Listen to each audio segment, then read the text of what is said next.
हमने ईश्वर के बारे में बहुत कुछ सुना है, समझा है, जाना है।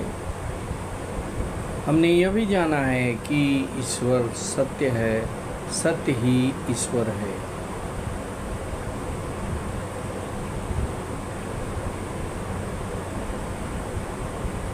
हम ये भी जानते हैं कि समय मूल्यवान है और सत्य भी मूल्यवान है, किंतु सत्य अधिक मूल्यवान है या समय अधिक मूल्यवान है, इसे हमें समझना जरूरी है। दुनिया में मूल्यवान वही होता है जो या तो दुर्लभ होता है और उसका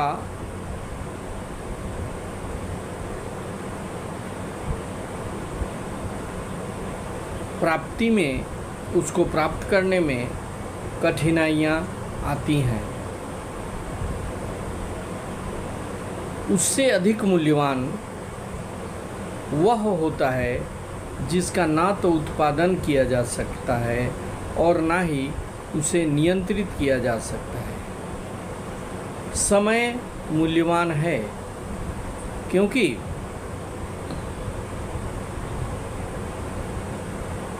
वह हमारे लिए कम है, थोड़ा दुर्लभ है। समय को प्राप्त करना या समय के अनुसार चलना हमारे लिए परेशानी का कारण होता है।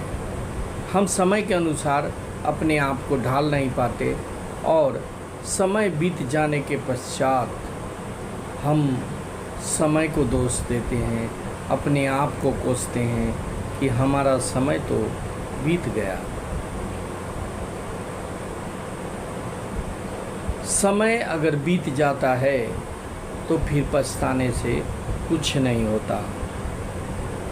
का बरखा जब कृषि सुखाने, समय चूक पुनि क्या पछताने।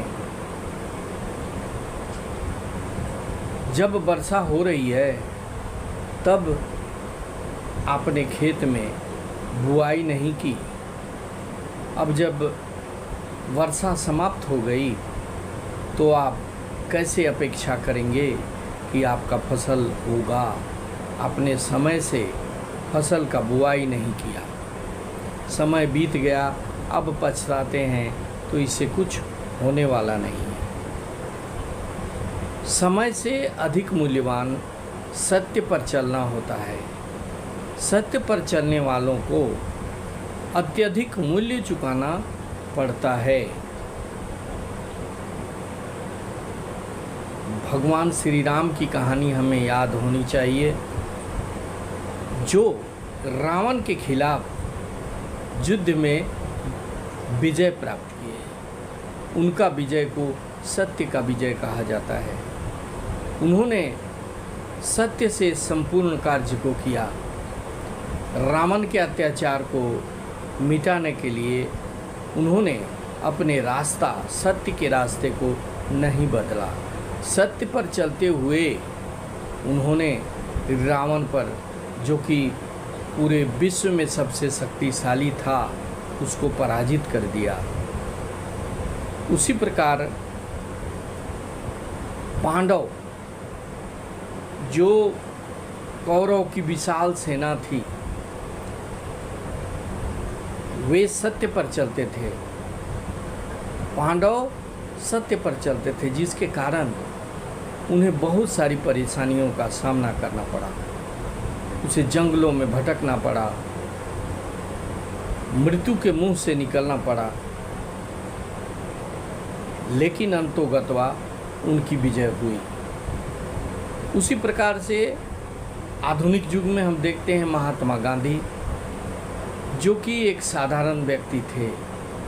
उन्होंने सत्याग्रह, सत्य और आग्रह, सत्य में चलकर शक्तिशाली अंग्रेज़ों के साम्राज्य को भारत से बाहर करने में योगदान दिया। इसलिए कहा गया है कि सत्य की सदा विजय होती है।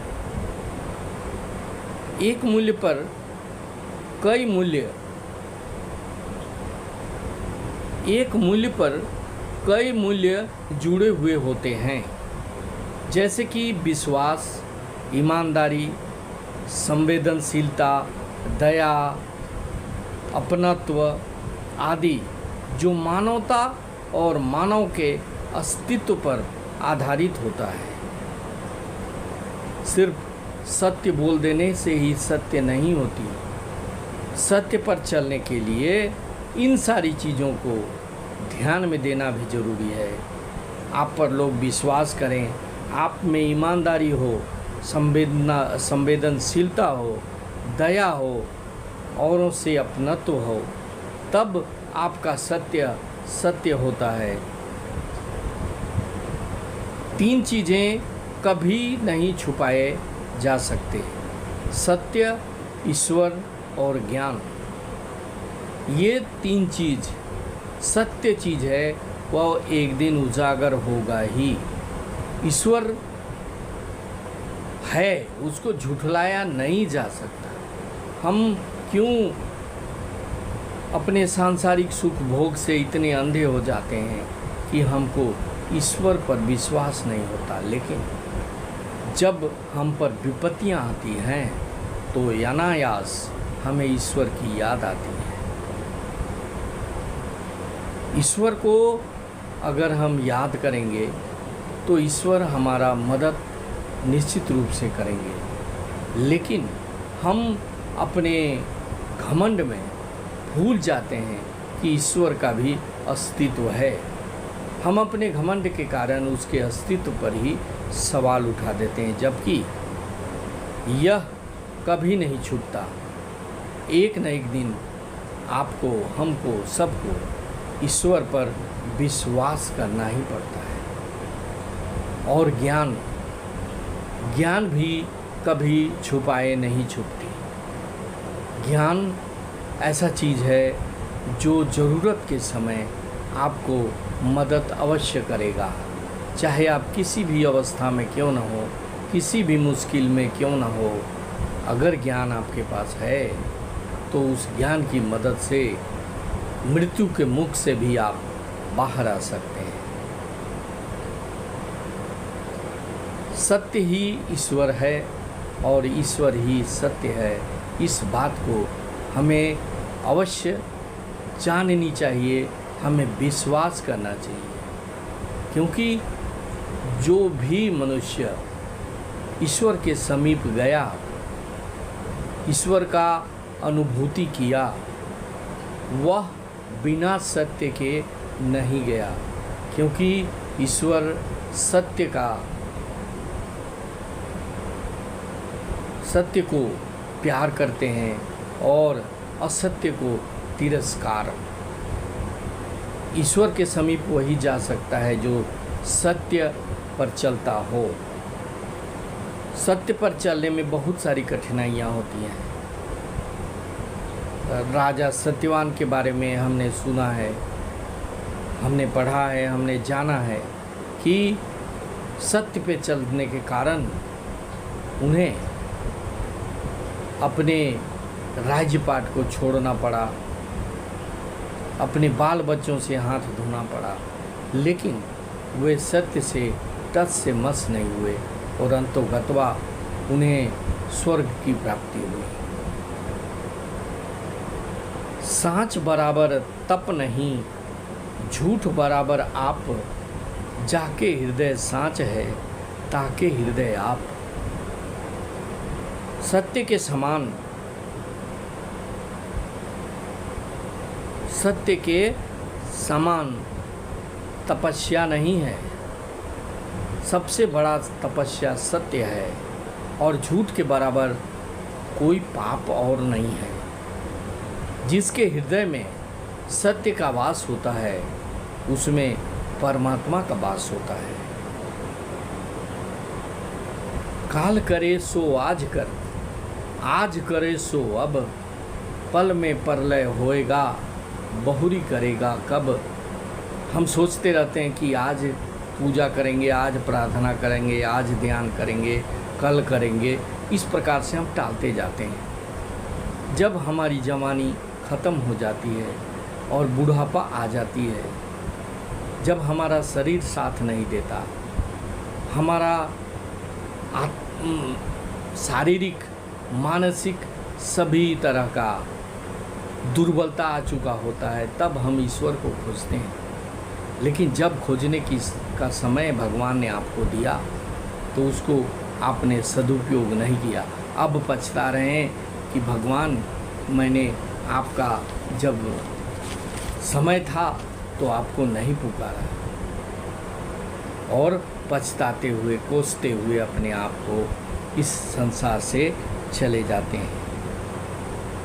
वक्त से दिन और रात, वक्त से कल और आज, वक्त की हर शय गुलाम, वक्त का हर शय पे राज।